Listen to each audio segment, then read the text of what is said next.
Tekamu telat aku wis deg-degan kok nduk wis genah ora teka bocah iki wis. Mesti jek menyonyo iki. Mula ya ngger, kewajibaning wong wadon. Wajib aku nuturi nyang kowe ya nduk. Wong wadon ki duwe kewajiban kang karingkes ana tembung ma 5. Upamane ma kang sepisan mengurus rumah tangga. Ma sing kaping pindho meneruskan keturunan. Ma sing kaping 3 mendidik anak-anake. Ma sing kaping 4 mengabdi nyang masyarakat. Geneping ma 5 yaiku mendampingi suami. Waton 5 mau tak tindakake tak kira bojomu bakal lilih karo kowe kok nduk. Ning yen nganti ma 5 mau gotang salah sawiji nduk, tundhone kowe sing bakal nampa lelakone. Mengurus rumah tangga wis dadi kewajibaning wong wadon, kudu bisa ngurus kahananing bale wisma, ditata kanthi becik lan apik supaya bisa ngresepake nyang pandulu. Yen omahe apik dasare resik nadyan to cilik, kuwi sak ora-orane bisa nyudul lekase wong lanang sing sok ninggalake dalem sabubare jam kantor. Kuwi tenan nggih. Omah wis reget. Le wedok ora tau dandan, wis kuwi nyengkake wong lanang mlangkah saka lawang kok nggih. Direwangi dandane jek menyonyo kaya ngono kok. Iya. Mula piye bisane nuju pranyang lanang ki kepriye? Kudu mok goleki. Iya. Mau sing kaping pindho meneruskan keturunan wong wadon ki wadah. Tak jaluk kanthi banget marang para wanita sak barakamu sing padha durung duwe bojo. Aja sok demen ngregeti nyang wadahe ya, Nduk. Pulo wijine apik yen wadahe iki reget dumadine tuwuh bakal ngisini-sini. Aku ora ngudang marang anakku wedok duwe anak sak njabaning ningkah ora tak kudang. Mula aja nganti kuwi gampang dolanan gaman landhep ya, Nduk. Kok ndak nusuk nyang dirimu dhewe. Iya. Marga ngelingono ya ngger bocah wadon sing wis prawan kaya kuwi tak ibaratake kaya dene kembang sing lagi mbabarake gondo arum. Kembang ki nek arum wis to anggere tawon kuwi mara arep nesep madune mau lho, Nduk. Mula kudu ngati-ati. Biyen ya wis tak elingke kowe iki jane kembang ki kowe iki lagi megar. Pawakmu entuk, suaramu becik, mula tawon ki ngrubung nyang kowe wae. Genti-genten sing arep ngentup kowe, Nduk. Ning waton si kembang mau prayitna ora bakal kowe dientup karo tawon sing ora tanggung jawab. Mula yen milih tawon ki aja mung waton tawon sing suwiwine cemlorot ki aja. Iya, yang iya. Ning wis kebacut ya kepitikno kepiye meneh ya wis lakonana, kuwat-kuwatno. Marga penandang ki adil kudu disandang ya ngger. Suwana pangapura karo pangeran tumindake bojomu kuwi muga enggal diparingana eling. Iya. Nyatane biyen wis tau tak tinggal minggah delodheke ya goleki kok ya. Nah. Kuwi rak sangka tresnane nyang kowe ya nduk mula gandeng wis tok labuhi kaya ngono ya wis kowe iki digawe apa wis mangsa borongno nyang bojomu. Marga ibarat kowe iki sipating tegal bojomu ki wong macul lho. Nek nganti kowe nyulayani karo sing arep macul tundane bakale menyonyo kaya ngono kuwi ya.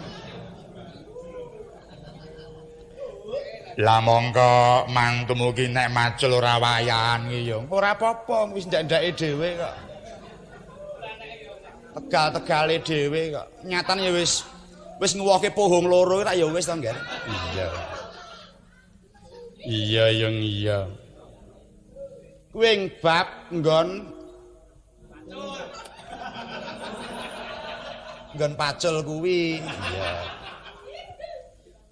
Mau sing kaping 3 mendidik anak-anake dadi kewajibaning wong wadon kudu iso ndidik nyang anak-anake. Marga ngelingono pendidikaning anakku ora luput saka tembung triwiyata. Tri ki 3 wiyata ki pawiyatan.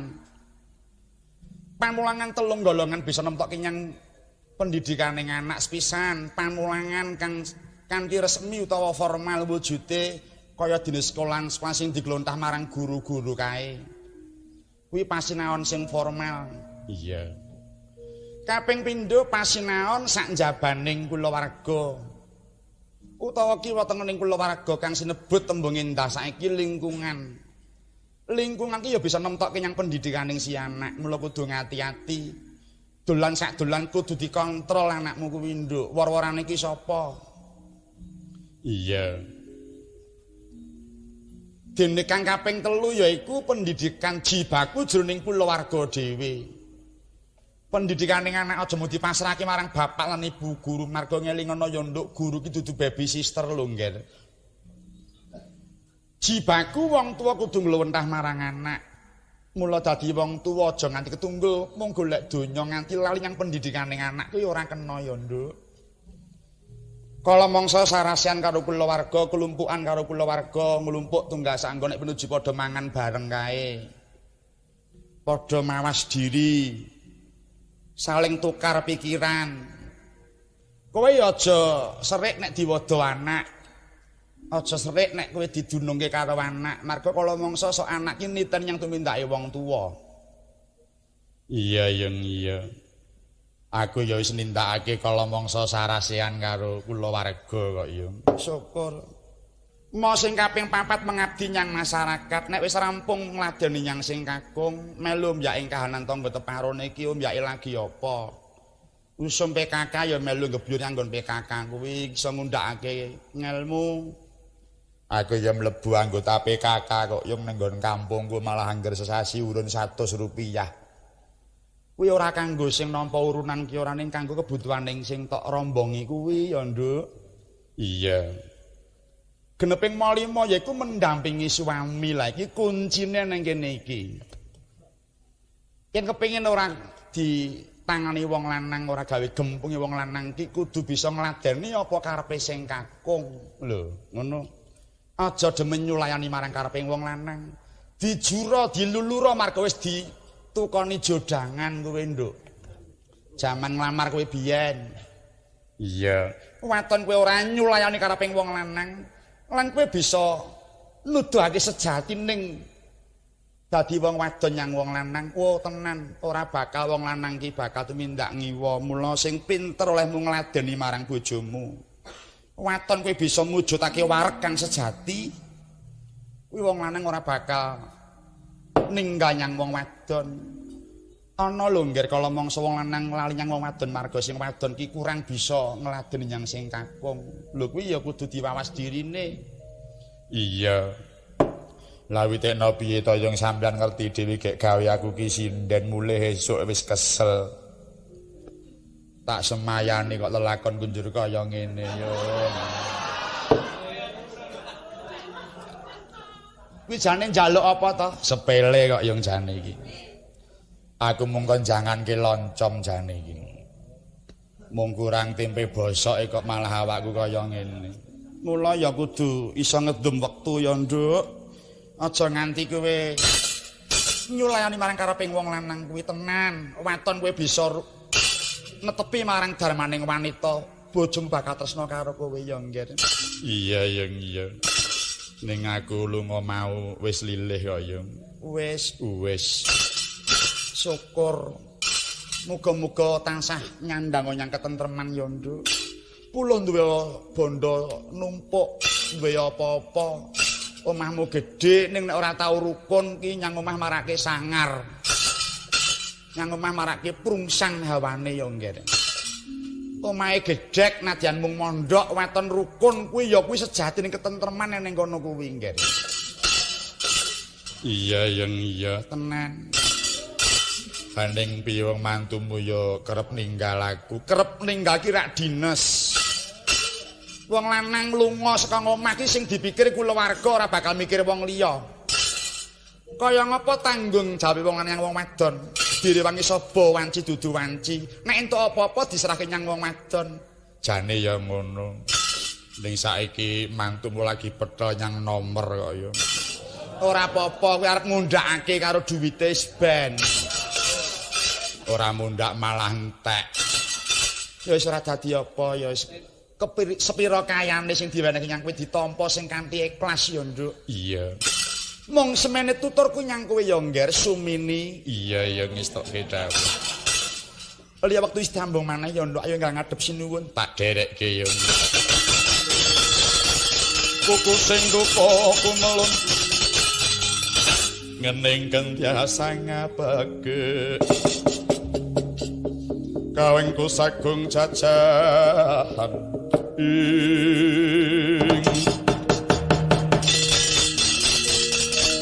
nanging sanget anyiki bisa ngersikane ko putra dan andok saking ya katalika kaya mangkono Purna kenya pamit para garwa sang katong sigra tata-tata. Prabu Bathara Swaras tedhak marang Kayuwangan Sapta Pertala. Nang kawumusa. Ing mangke datan kaya Senata mandur Baladewa ngawe Pati Pragoto kagyat Pati Pragoto jera marang Nakarsi Prabu Baladewa.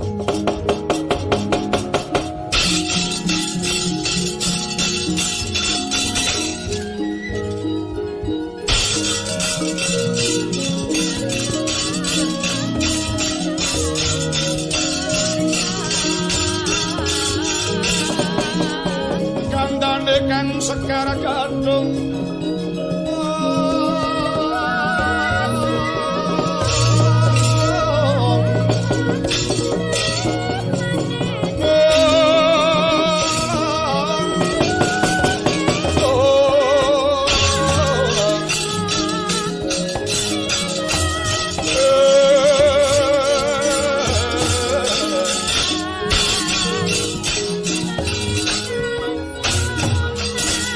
Pragoto, rene Pragoto.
Mangun kong kanduan rimang leleno tanpa kaling yang tanpa somengku tiap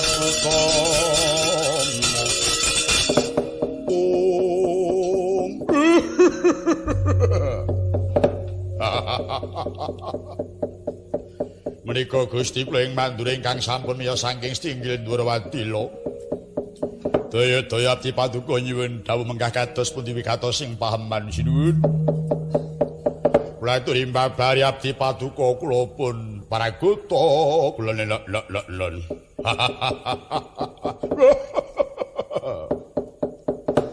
Pragoto kula wonten dawuh.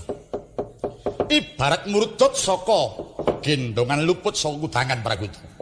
Liripun kados pundi? Ingsun wis ketemu lawan Gusti Wing Dwarawati. Wigati bakal ndak kanthi tedhak marang Praja Ngamarta mertuwi marang anakku garwa kang lagi nandhang raga. Lon. Sekawit kaya Prabu ora bakal nyuwalani marang kang dadi panjaluk ing jeneng ingsun. Lon. Ana babak nglayoni jujul nusuli. Liripun. Boma neraka suraswan marang Praja Dwarawati. Nggih, kula ngertos Gusti kula setija. Katingal sowan dhateng Stinggil. Ingkang wigati Boma kepengin bakal dadi senopati, nyenopateni para kadang Pandhawa besok Baratayuda. Mongko Bama ya wis nyumurupi lamun ngamarta wis ana Senopati yaiku Si Garwaca. Nanging semune Setija ngeleh-lehke marang bocah Pringgondani.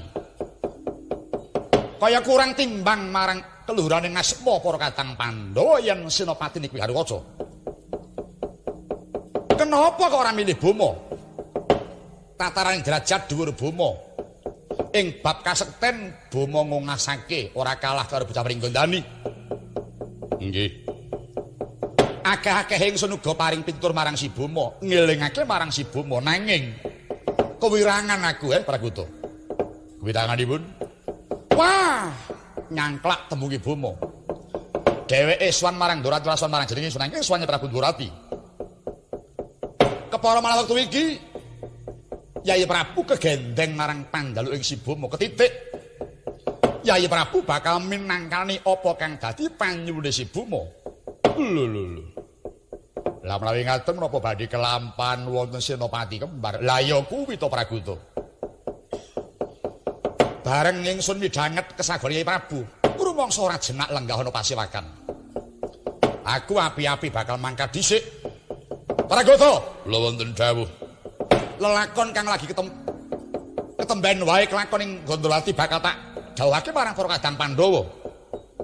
Bakal tak kandhake apa anane yen wektu iki Bama bakal ngrebut panguwasaning bocah Pringgondani. Lho, sinuwun. Piye? Menawi ngantos kelampan paduka badhe ngendikaaken menapa wontenipun, wah, lah menika mangke malah dipun wastani ngelincipi carang apa-apa. Dipun wastani ngeduku mboh ing antawisipun Ndorati kaliyan Ngamarta. Paduka punapa mboten ngeman dhateng sambetanipun kengrayi Ndorati kaliyan Krayi Pandhawa ingkang sampun kelajeng sae. Menawi ngantos dipun dawuhaken boten pemuka badhe ngrenggangaken kekadangan ing antawisipun Ngamarta kaliyan Ndorati. Ning kosok barine yen bab iki ora tak kandhakake, mesti kurang prayitna para Kadang Pandhawa. Dasare aku selawase moh goroh Prakuta. Oh nggih. Kula inggih ngakeni paduka menika narendra kang boten ati goroh. Ngendika menapa wontenipun menika lakar leres namung mugi kepareng paduka menggalih sinuwun. Piye? Cobi kula aturi milih. Temen mejahi kalih goroh nguripi niku pilih pundi? Nalare priye?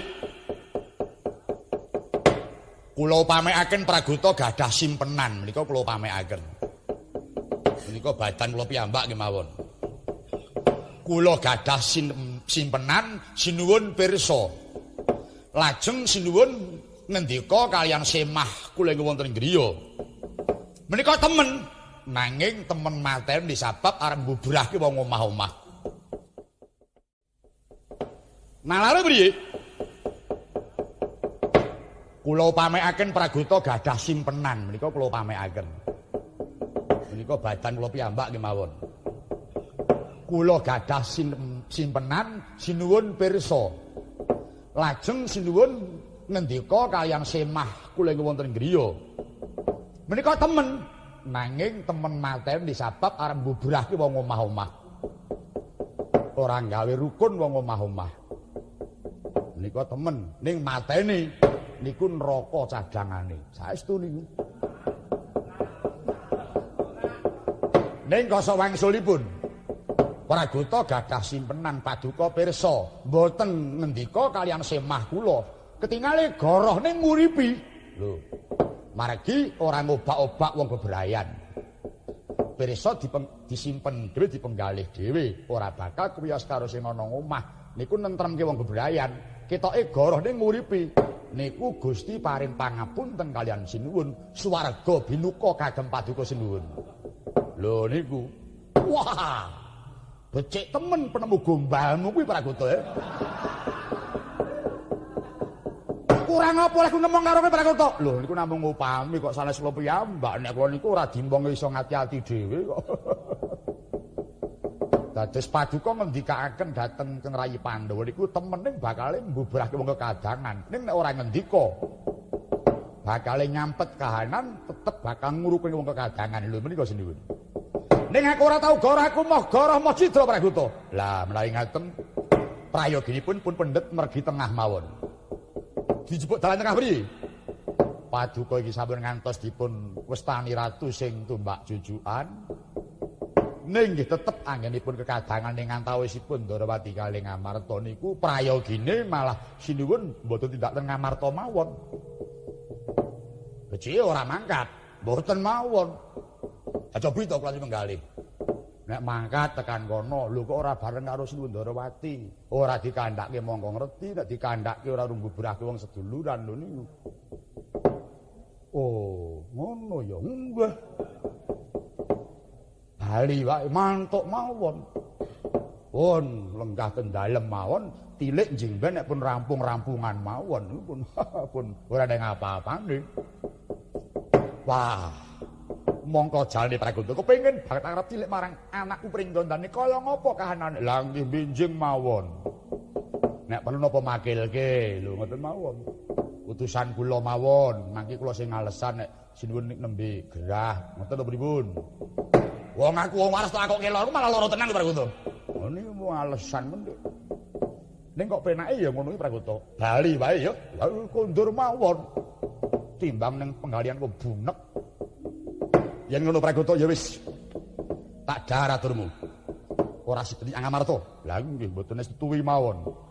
Bali yang Mandura. Mundur ten Mandura monggo mumpun tasih jago delaken kudu masuk ke laut.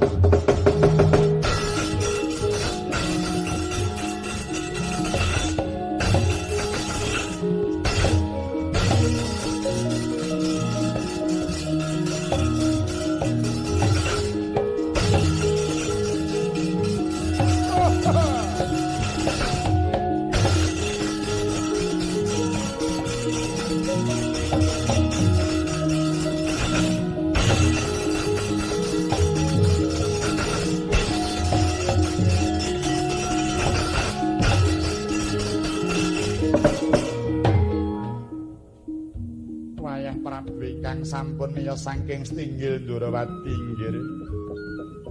Sawetawis dang manggen kula nengga wonten ing jawining kitha. Paran pawartosipun nggih ranggen paduka Putu Prabu pinanggih kaliyan Kang Rama. Hyang Sengguni kula nggih. Kula sampun kelampahan ngadhep Dewaji. Sampun kula aturaken sedaya rigenipun Hyang Patih. Sampun ngantos Dewaji pirsa bilih kula badhe sabiyantu dhateng paman-paman Kurawa. Kula matur dhateng Dewaji bilih kula kepengin badhe nyena patene paman Pandhawa. Katingalipun Dewaji boten pirsa dhumateng apus krama kula. Katitik Dewaji mengestoni saha minangkani dhateng penyuwun kula. Anggen kula badhe nyena patene dhateng paman Pandhawa. Wah, syukur nger, syukur. Tegesipun sampun tegas anggen kula ngeguhaken dhateng nggih wayah Prabu. Inggih, Yang. Margi badhe kados pundi Pandhawa mboten badhe nguwalaken kengraying Pringgondani. Tertamtu dipun nawrataken Gatotkaca tinimbang nggih Putu Prabu. Mila mboten wonten ginanipun Putu Prabu badhe sabiyantu dhateng Pandhawa. Ning kosok wangsulipun menawi Putu Prabu menika sabiyantu dhateng paman Paduka Kurawa benjang badhe ngunduh kuruting pakarti nggih. Malah keng paman mestina sampun paring dawuh benjing menawi Kurawa unggul juritipun bedhahe Ngamarta badhe dipun paringaken dhateng nggih Putu Prabu. Nggih, Yang. Mila menawi kula sampun kelampahan benjang nyena pateni Pandhawa badhe kula angkah ringking Pandhawa. Gandeng Senopati menika pangwaos tunggal. Mangke badhe kula pilihaken sinten maget ing palagan langkung rumiyin. Lah menika nggih syukur. Kula nderek bingah dene Kang Rama mboten pirsa dhateng legeteng ning manah paduka ingkang sayektos. Inggih, Yang. Namung kawulingan Yang, pripun nggih? Meksa wonten pepalangipun, Yang. Palangipun sinten nggih? Siwa Prabu Baladewa. Ketingalipun boten condong dhumateng sedyaning manah kula. Katitik Wa Prabu Jengker sing Pasewakan. Badhe ngrumiyini tindak dhateng Ngamarta. Wah, kula kuwatos Yang. Menawi ngantos Siwa Mandura kelampan Praten Garing Ngamarta, tan wurma badhe ngendikaken wontenipun. Ingkang menika Yang kula nyuwun tulung. Kados pundi budidayanipun Eyang Patih ingkang sepados Siwa Mandura sampun lampahan tedhak dhateng Amarta Eyang. Ngaten to nggih. Inggih gampil. Perkawis Kang Siwa Mandura menika alit tumrapken Eyang kepatihan nggih. Mangke badhe kula budidaya sampun ngantos Kang Siwa saged kelampahan rawuh dhateng negari Ngamarta. Borong Eyang Patih. Kula badhe nyendikan Kanjeng Rama.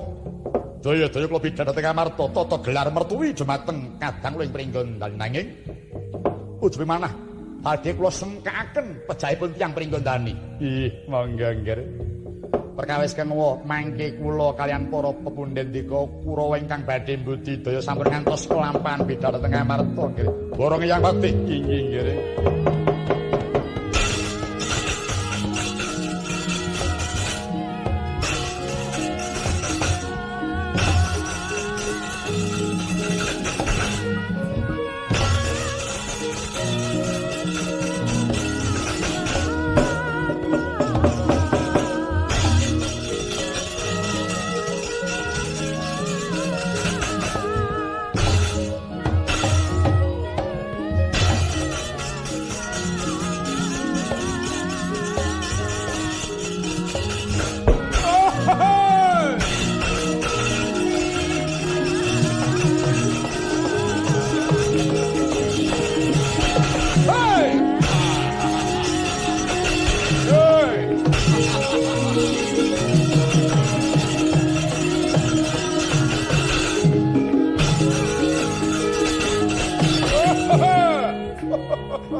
Ngawur-awur-wurahan pengaraning ajurit kong makuru gongso tetep kaya putula para pandhiting turangga lesti lan swaca kang kekitir ora kata ingkang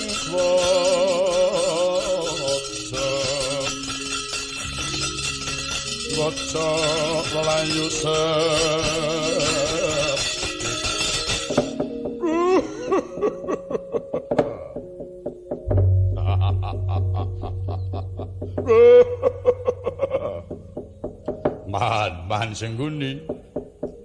Man sengguni sampeyan medal jawi lenggah pendapi Dursasana nyuwun wertila. Man sengguna sampeyan metu njaba lenggah napa Dursasana nyuwun wertala.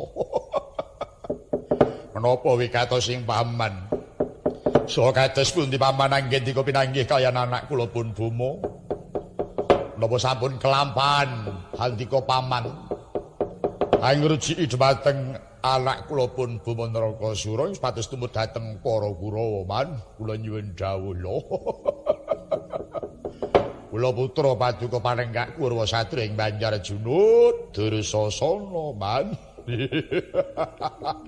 Ah. Lala. Mat. Sulaiman. Sudah lama sekali tak turun. Justru kami tergopoh-gopoh ke hadapan Saiman, mungkin ada info baik. Beritailah kami, Mat. Berapa man keluarnya, Mat? Mat. Masuk ini. Kowe iki ngelih jeneng kok ora bancaki karepmu piye to? Ngarani wiwit pisan teko saiki kok ora pener-pener. Saiman, Sulaiman, Sukini lho. Sengkuni. Lagi iku, Wan. Ni. Lho ra edan to bocah iki. Ni. Lani. Lho ra wis nang ndi to kowe iki? Bocah ki yen kulino sembranan nek ora sembranan gerah wiyang ngerti. Awet enom, Man. Kula inggih nyuwun dawuh paman.